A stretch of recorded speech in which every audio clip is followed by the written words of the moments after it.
ঢাকায় প্রতিদিনই উৎসবমুখর একটা আমেজ থাকে, আর সত্যি সত্যি উৎসব থাকলে তো কোনো কথাই নেই।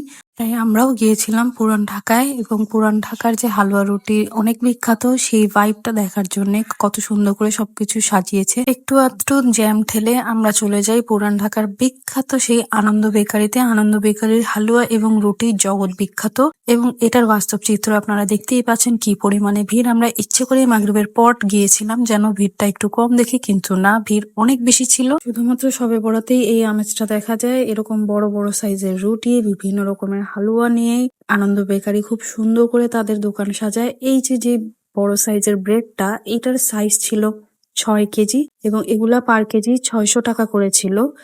আনন্দ বেকারিতে রুটির জন্য দুইটা আলাদা করে সেকশন ছিল। এক সেকশনে ছিল রুটির কেজি 400 টাকা করে, এবং আরেক সাইডে ছিল 600 টাকা করে। তবে রুটি দেখে আমার মনে হয়েছে যে একটু বার্ন এবং যথেষ্ট হার্ড।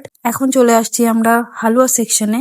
এখানে মাখনদি, মালাই, 2 রকমের গাজরের হালুয়া, করাচি হালুয়া, বুটের হালুয়া, এই সমস্ত হালুয়া ছিল। খুব যে অনেক বেশি আইটেম ছিল এমনও না, এবং কেজিগুলি ছিল 900 টাকা এবং 1000 টাকা করে। অনেকক্ষণ ডাকাডাকির পর আমি ফাইনালি হালুয়া নিতে পারি, এবং 2 রকমের হালুয়া আমি নিয়েছি। এখন একটু ব্রেডের কথা বলি। আনন্দতে আগে মাছ শেপের ব্রেড পাওয়া যেত, ওইটা শখ করে আমি কিনতাম।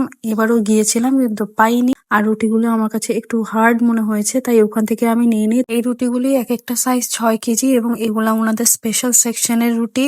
এগুলা প্রথমটা থেকে একটু সফট, তবে হার্ডই মনে হয়েছে আমার কাছে। আর আমরা চলে যাই ডিসেন্টের এই বাকলাভা খেয়ে আমার মাথাটা খারাপ হয়ে গেছে। 50 টাকা পার পিস ছিল, খুবই ইয়াম্মি ছিল। আনন্দ বেকারির রুটি না কিনে বাকলাভা কেনা আমি মনে করি ভালো। ডিসেন্টের যে কোনো বেকারিতে পাবেন। এরপরে আমরা যাই হট অ্যান্ড ব্রেড নামের একটা লাইভ বেকারি ছিল একটু সামনে গেলে পরে, সেখানে এই ফিশ শেপের রুটি পাওয়া যাচ্ছিল, তো আমরা ওটা নিয়ে বাসায় চলে যাই।